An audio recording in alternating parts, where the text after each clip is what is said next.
Hello, everybody. It's Marcy from wavesofcommunication.com, and I am here today to talk about prompting. This is a very important topic for every parent who is a language facilitator, and today on this video, I am going to give you 5 strategies that will help you hear more unprompted speech with less prompting.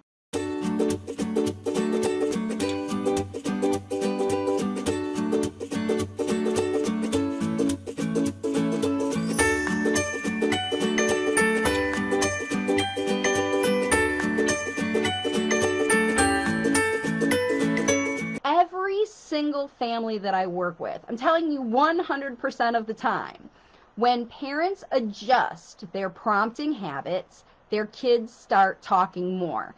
And so that's what I want to be helping you with today with these strategies. And before I get into the strategies, I'm going to talk to you a little bit about prompting, okay? We're going to start with why prompting or how prompting actually blocks natural speech. So the first reason that prompting is a problem for your child's speech is because it actually teaches your child to rely on you to talk for them. It teaches them to depend on you to be their talkers. So that's the number one reason. And then the next one that I want to talk about is how prompting squashes creativity. It actually makes kids bored and uninspired, okay? And prompting also, it reflects the idea of the facilitator and not the child, so therefore it restricts kids and frustrates them. So here's just 3 ways. It teaches kids to be dependent and not independent communicators. It makes them bored and uninspired, and it restricts and frustrates them. And then I actually have a little bit more deeper reasons that prompting blocks spoken language is because it leaves kids actually disempowered and ill-equipped for learning spoken language. And so that's why these strategies are going to be so important, because prompting kids that they, to say that they're only correct, that they get the right answer or good job or good talking when they say the words that other people want to hear, that actually disempowers them from sharing their own ideas with the world. And then your prompts are also limiting language models to just questions and commands. So your kiddos don't hear all the language they need to hear, and it leaves them under-equipped for conversation. So you'll see that in these strategies,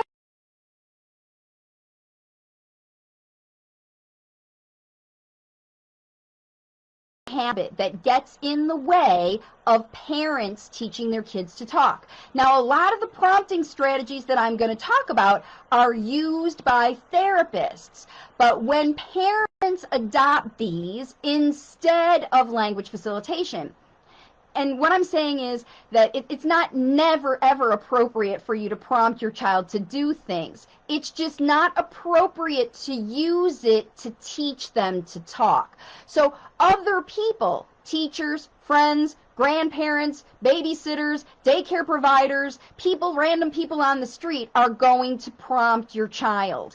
It's your job as your child's language facilitator with your child who is late talking to provide them with the input they need so that when all those other people prompt them, they will be able to answer the question. But what happens sometimes is that parents decide that those other therapists, they aren't getting enough time with your child. They only get a half hour a week, 60 minutes a week, or whatever to do that prompting with your child. So you're going to add more prompting time in your time that you spend with your child, and you're trying to be like a therapist or teacher or friend or neighbor or anybody else who's trying to pull language out of your child. And that's what breaks down the process, because if everybody, including you, is pulling language out, Nobody is putting language in. And it disempowers and ill-equips kids to move forward. So what I'm going to talk to you now about, look at this, is how we can overcome prompting blockages here, and remind you that these are the prompting habits that are typically going on that are blocking natural speech. So we're going to get into those other ones, but first I want to explain to you what I'm talking about when I'm talking about prompting. And these are the habits that you're going to want to change. So if you think you're not prompting your child, you are if you're doing any of these. Number one, you're asking your child yes/no questions, especially do you want questions. That totally blocking their ability because all they're getting is yes/no's, or am I correct? Did I get it right? Yes/no. Asking your child yes/no questions blocks natural speech. Number two, asking your child to expand single words into sentences. If they're only saying cookie or they're only saying "k" and you won't give them the cookie until they say the whole word or put it into a sentence, I want a cookie please, any of that, then you are blocking your child's progress. I'll show you how. And then number three, big one here, is withholding desired objects, again, until your child says a word. So the first one is expanding, but it's this withholding business that's really holding things up here in speech development. Fill in the blank prompts. Here's another big blockage. The cow says blank. That's a prompt that's blocking your child from understanding how to use complete sentences. All you expect from them in this prompt is the fill in the blank. How will they ever learn how to say the cow says part if you are always saying it for them, right? There's one trick. Number five, asking your child to repeat sounds or words after you. Here's a cookie, say cookie, that kind of stuff. Okay? Number six is singing the same songs and rhymes over and over and over and over again. Your child probably has memorized those same songs and rhymes a long time ago, and you're just facilitating the same stuff over and over and over again instead of the language your child needs to move out of their obsession with the same songs and rhymes over and over again. It's up to you to help them know what else there is out there in the world.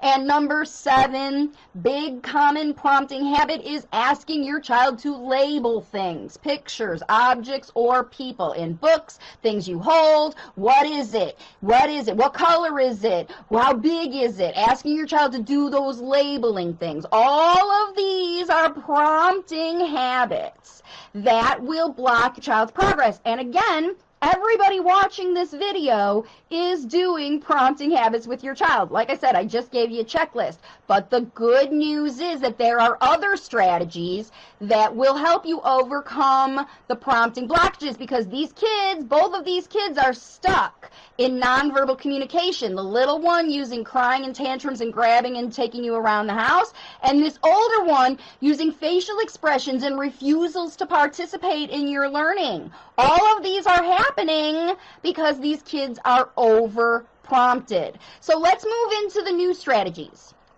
All right, the first thing that I want to tell you about is that you need to work with your child, the language facilitation strategy to help overcome your prompting habits and the blockages is to teach your child the critical thinking skills they need by working through their problems together. So here's a toddler who's got himself into a cabinet, he's got himself turned around, he doesn't know how to get out. Instead of running in there, grabbing your child and pulling them out of the cabinet to help them get out on their own, this opportunity is when you talk about your child's problem. Uh-oh, you got in the cabinet, you're stuck, what happened? And then you show your child how to back up or turn around or put their foot down step by step to talk through how to solve it. Many parents miss this opportunity to facilitate critical thinking and the language that goes with it by helping your child work through problems, because guess what? Most kids who are late talking are working through problems on their own without you, and they're struggling through them. For example, let's say you put the favorite treats, chocolate, cookies, biscuits, whatever, up on top of the refrigerator, and when you leave the room, you see your child dragging the boxes or chairs or whatever in the kitchen to try to climb up. They're not solving that problem by coming to you to ask for the cookie. They're getting it themselves because they have learned that you are not a good problem solver. You're not helpful for them when they're solving their problems. And if you don't want your child to be having that cookie, then you have a problem. That your child is trying to sneak treats when you don't want them to have those treats. And both of these problems you need to work out with your child. You have to explain, even to your toddler, that 2 cookies is enough for them. 1 for each hand. That's what my mom used to tell me, right?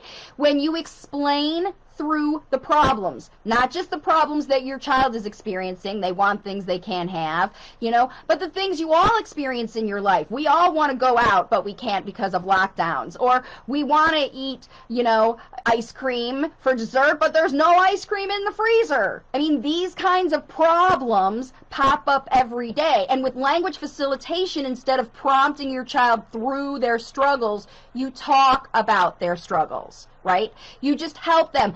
Instead of what's wrong, use your intuition to find out what's wrong and talk about how they can solve the problem. Talk about the problem first, always. Don't just jump into offering solutions. Do you want this? Do you want this? Do you want this? Do you want this? Remember, you can't help your child critically solve the problem unless you help them go through the whole process together. So that's this number 1 strategy, is to, I'm going to review it one more time so you can see, teach critical thinking by working through problems together, okay? Now let's move into the second strategy. And that one is, number 2, is to keep kids interested and learning with fun, no pressure opportunities to try new things. So fun, no pressure opportunities means it doesn't matter if they get messy. This little guy's on the floor getting paint all over himself. His mom took his pants off even because she knew he was gonna get paint on his legs. They're prepared for this child to be painting and exploring in exactly the way that he wants to explain. And then again, while you're in the process, you talk about the whole situation. You want to provide situations that your kiddo's going to want to do.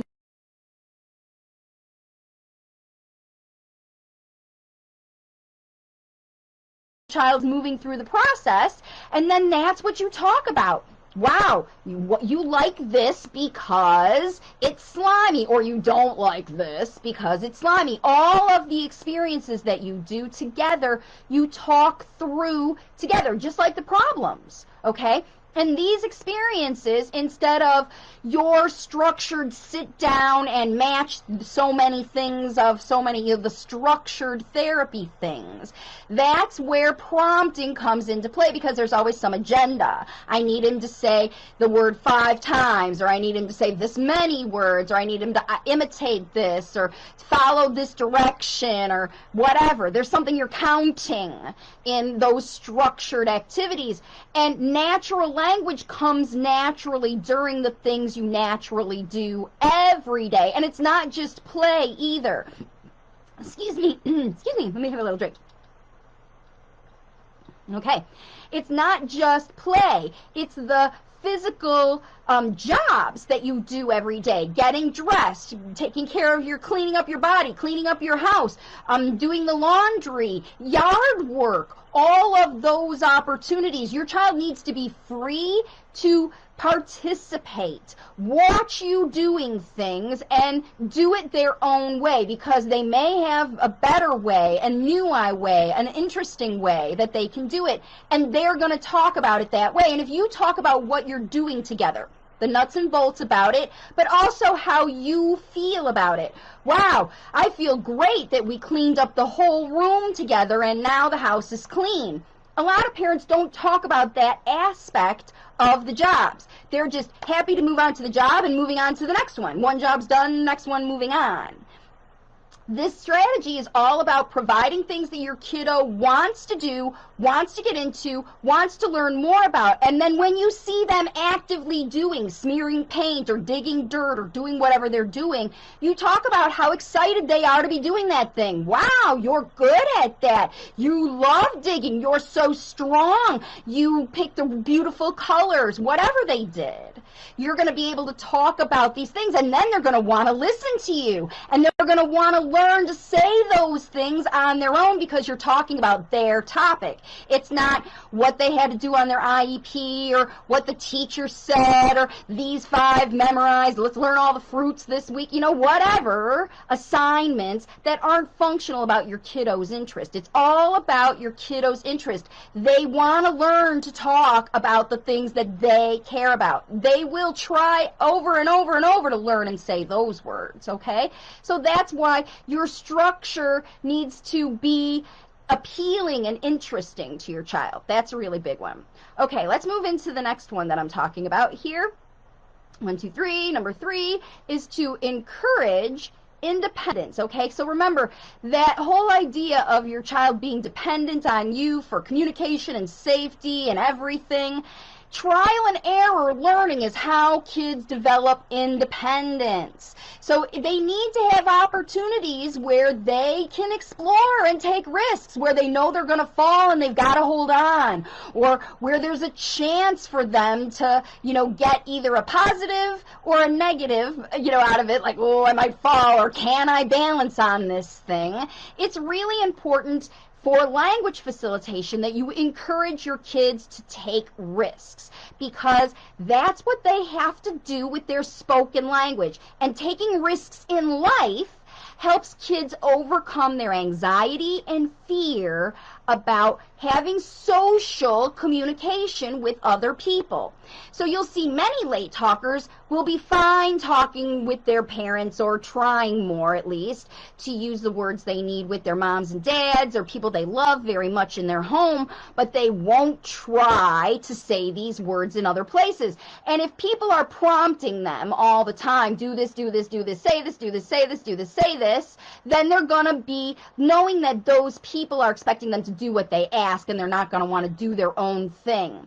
And kiddos have their own ideas. If you've done fun things and shown them new experiences where they're learning about the things that they like about the world, when they make friends, they're going to want to share those ideas with friends, but not unless they feel confident enough that that friend's not going to make fun of them or talk down to them or ask them to do things that they don't like to do. They're not going to want to go with those people. They're going to be intimidated, anxious, and avoid social communication.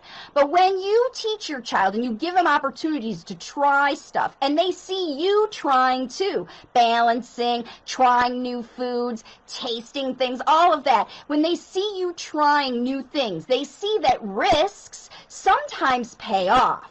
Like, try this ice cream, yum, right? Try these words, they might be better than this language that you've been using. And while your child is trying out these things, you talk about their mindset. Whoa, you're brave. Holding on tight. I see that you are working so hard to keep your balance and stay on top of the slide, right? When you tell those stories and explain those things and talk about the risks your child is taking, then they get encouraged to take more risks. And kids need to take risks with speech because they are converting their communication there, especially late talkers. Their main communication is this nonverbal stuff they're using, dragging you around, pointing, screaming, relying on you to guess what they want. And you want them to give up this relying on you and independently try to say these words that you've been modeling for them on their own, to communicate their own ideas. And anytime they're emotional, they're going to be more triggered to try, either tell you what they don't like or tell you what they do like. They're going to be so excited, the words will pop out after you have put them in. But if you're stuck in prompting, you're never going to get the opportunity to see any of that I'm excited because of this language, because nobody is teaching your child. Everybody around you wants to know why your child is excited or what they like or what they don't like. But your child can't learn to tell those people or even answer their questions about those things unless you teach them first. So it's important that you take risks in front of your child and talk about the risks your child is taking. All right, let's move into the fourth one that I'm talking about here. Number 4 strategy, here we go, is to teach kids the words they want to learn by talking specifically about their interests and activities. So here's a mom who's literally, I'm going to play it again, watching her child like, what is she doing? But the child's like, look, she's doing it over and over and over again, so the mom will imitate her. And remember, this could be what you have been doing a lot with your child is, do this, do it like me, do this, do this, do this. And if you see your child doing things over and over and over again, that's their way to prompt you to join them, okay? And the only way to teach your child how to use and say words that go with those things is by talking about those things when they do them, now and later. So instead of just when your child, does a thing, you say their problem. Oh, you want me to dance the unicorn dance. She had her hand on her head or whatever. You're doing the unicorn dance. You got to put your hand on your head and your other hand over here. That's how you do the unicorn dance. All right, now I'm ready to do the dance with you. And do this and do this and do this. Am I doing it right? Did I do it okay? Right, those are the questions that you want your child to be asking you when they're learning from you. So you ask your child those questions, not questions like, do you want or are you doing, but ask them to tell you if you're doing a good job, right? Am I doing a good job? Because that's what you want your child to ask you is, confirmation for that they're doing it right. And then that's going to build their confidence, like I told before, to try again. Right? A child who doesn't want to try isn't going to show off in front of their mom and say, do what I want you to do. Do this dance. Cook it this way. Write it this way. Draw it this way. That's what your kids are doing with you, your nonverbal kids. They're showing you how they want you to behave. And if you've been prompting them a lot, they're going to turn those prompts right back around and talk to you about them, okay? So let's see. Hey, Antonius, thank you for joining me. I talk about you and your videos to all my family and friends. That's excellent. This video, this prompting video is a great video for you to share with your family and friends or caregivers that are with your child. This one and the one that I did about slow talking, because prompting and fast talking are the 2 biggest blockages to language facilitation. And if you can overcome those things, you can see a lot of improvement just without it, okay? All right, let's move in. Thank you for joining me, everybody who's watching. And if you're watching live or on the replay, this is the perfect time to like this video, okay? Share it with your friends, just like I talked about Antonius. If you have people who you give your child to and you want them to spend time facilitating language, remember, everybody around you is going to be pulling language out. And they might not be willing to change how they talk to your child, but some people might. Like if your child spends time at your parents' house or your spouse, for sure, your partner who helps you co-parent, that person should watch this video because they take your child sometimes, and so do you. And you both can be, if one is prompting and the other one's not, the one who's prompting is going to negate the other person's work. You want to get as much talking with your child, 2 to 3 hours every day, where there's no prompting going on, no questions, no directions, no, I need you to, expectations, 0. 2 to 3 hours every day. Put it in instead of pull it out, okay? All right, next, last strategy. Let's get into the last strategy that I have for you. 1, 2, 3, 4, 5. Yep, it's this one.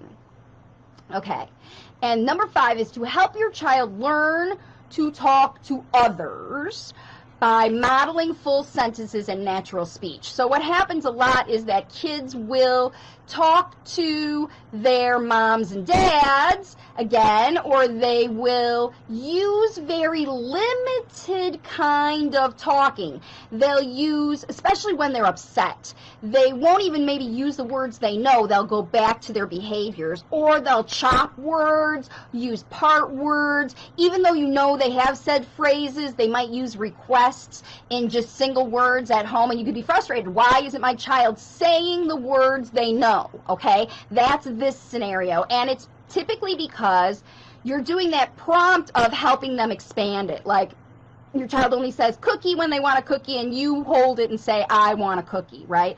That's how this blocks, or those fill-in-the-blank prompts. The cow says, this, my eyes are, this is my,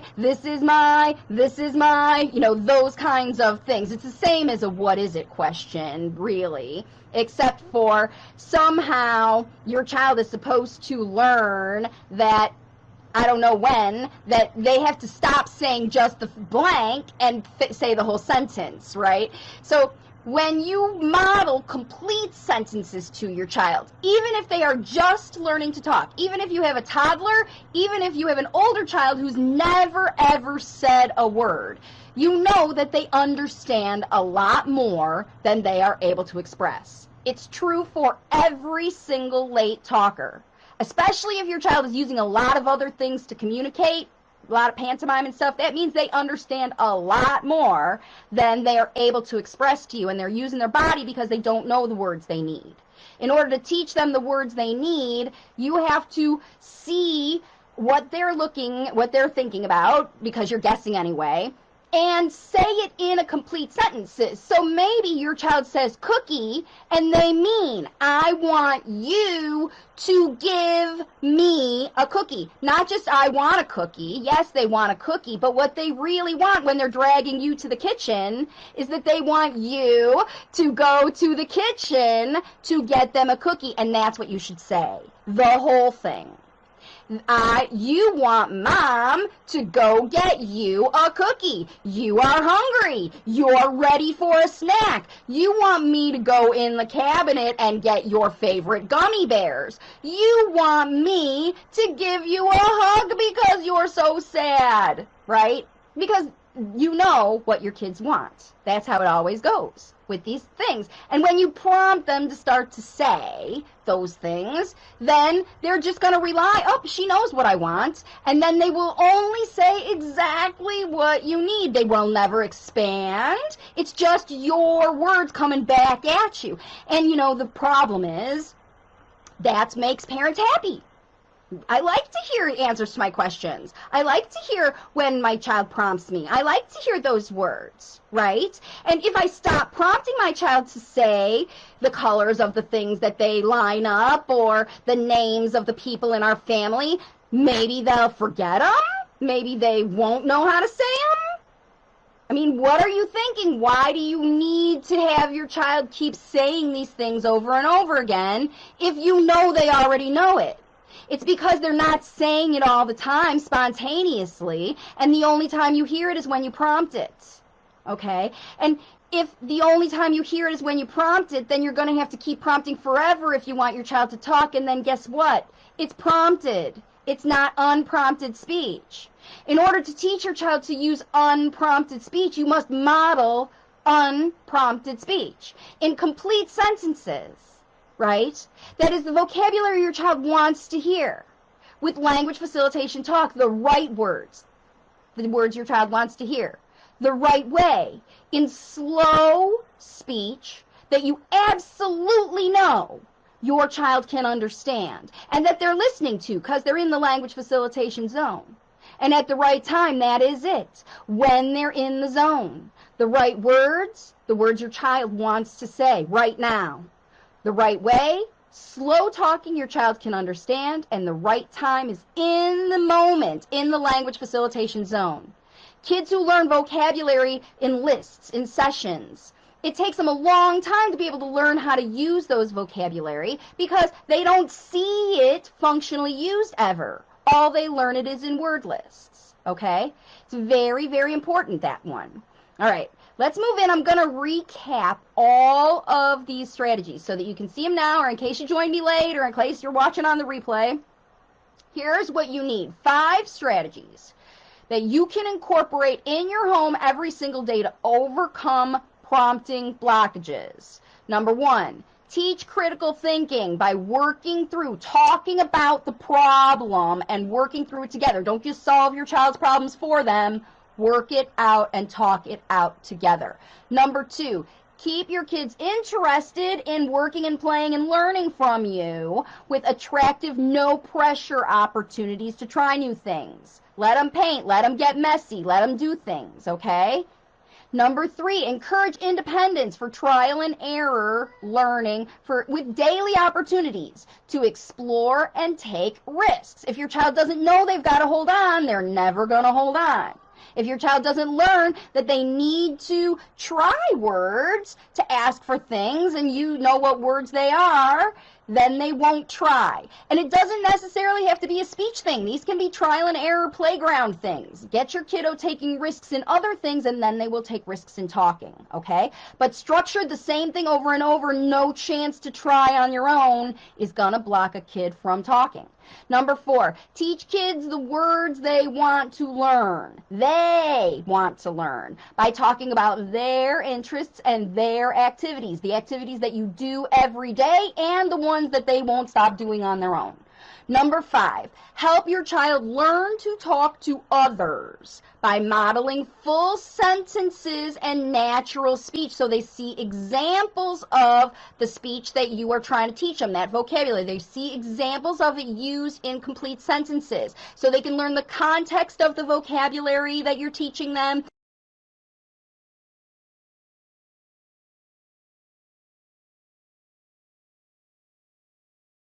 Those nouns and labels that they know that they've learned in speech therapy and things, okay? This is why prompting blocks speech. It teaches the speech that the prompter wants and not the speech that the speaker wants. So other people don't worry. Your child is not going to be hurting for anybody trying to pull language out. Everybody else in your child's life who you introduce them, friendly adults and people older than them, will try to pull speech out of your child. It's your job as a language facilitator to put it in. So stop prompting speech. It's your job to facilitate the spoken language instead, right? Okay, now, just to help you get started once more time, I'm going to review. Hang on, let me look at comments really quick. Gladys says, my son's starting to tell me what he wants. He comes and says, paint, nap time. Fabulous, Gladys. So needs-based language is already coming, and that is amazing. And I'm sure Gladys used a lot of this non-prompting business to get her child asking. And so one more time, what I want to do right here quick. Again, here they are. The most common prompting habits that block natural speech. Just in case you just joined me and you want to learn again, what are the things that you need to change, okay? Number 1, asking questions. Number 2, asking the child to expand their speech. Number 3, withholding objects until the child says a word or does a sign or something. Number 4, fill in the blank prompts. The cow says, Number 5, asking the child to repeat sounds or words after you. Number 6, singing the same songs or rhymes over and over and over and over and over. Your kid's going to start using those songs to talk to you. Number 7, asking your child to label pictures, objects, or people. Those are the most common prompting habits that parents have with late talking kids. Some parents get so stuck in these habits that they completely block their kids talking from their kids even wanting to pay attention to them. If your kiddo, you find them isolating themselves from you, the only time they come to you is when they need something from you, that means you're prompting too much. You need to be attractive enough. It is your job as a language facilitator to be so attractive that your child never wants to stop listening to you. Okay, that you have such amazing language models and you talk about everything that they're thinking, you know, then they want to listen and then they will learn to talk. And that's how all of this works. That's how all of this works. Pooja says, you are wonderful and your suggestions too. Thank you so much for joining me. All right, I don't see any more questions, so I have one last suggestion for you. If you want more strategies, specific strategies, if you're using any of those other habits that I talked about, and you want to know how to swap those one by one, I've done a video about that, and I'm going to show you here on this picture. You can find it on YouTube. Go to my YouTube channel, look for Swapping the Prompting Challenge, okay? You can literally get better listening and joint attention in 7 days or less. You will see improvement in a week, within a week, days even, depending on how old your child is. And you can find this kind of improvement in a week or less. Massive improvement in joint attention. And if your child's already saying words, they may start to say more within a week. Okay, within 2 weeks for sure. Within 3 weeks, you're moving towards even better talking. Okay, prompting is no joke. It's a big, big blockage, but these strategies that I gave you and the strategies in that Swapping the Prompting Challenge video, they are really, really helpful. Game changers for families. And just so you know, these strategies, this prompting strategies and the slow talking strategies that I did on that other video, these are the main things that I literally give to every single family I work with, because every single family I work with is talking too fast to their kids and they're prompting. They can't help it, because all they've seen for their models to learn how to teach their kids is what they've watched in speech therapists. And the key about all of this, language facilitation, if you want the natural speech, you got to teach your kid to talk like a mom teaches their kid to talk, not like a therapist. Therapist talk gets therapy speech. Mom talk, natural talk, gets natural speech, okay? And that's the difference between prompting and language facilitation.